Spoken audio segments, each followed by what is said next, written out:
মাতুব্বর সাহেব, আমি বিয়ে করছি মাত্র 3 দিন হয়েছে, এরই মধ্যে আমার বাপ আমার শাশুড়িরে কেমনে করে মানে বিয়া।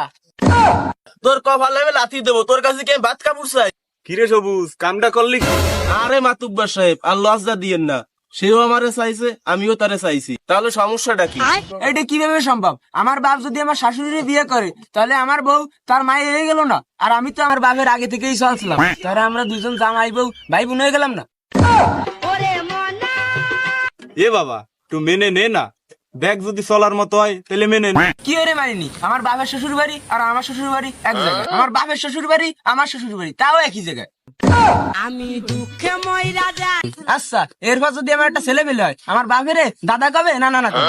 এরপর যদি আমার বাপের একটা ছেলে পেলে হয়, আমার দুলোভাই কবে না মামা কবে? তুই তো মহা বিপদে পড়ে গেলাম। ইরম সালিশি তো আমি বাপের জন্মে কোনোদিন করি নেই। ও মাতুব্বর, সে নয় বাতি দিলাম, আমি আমার আব্বারে শ্বশুর কব না বাপ কব?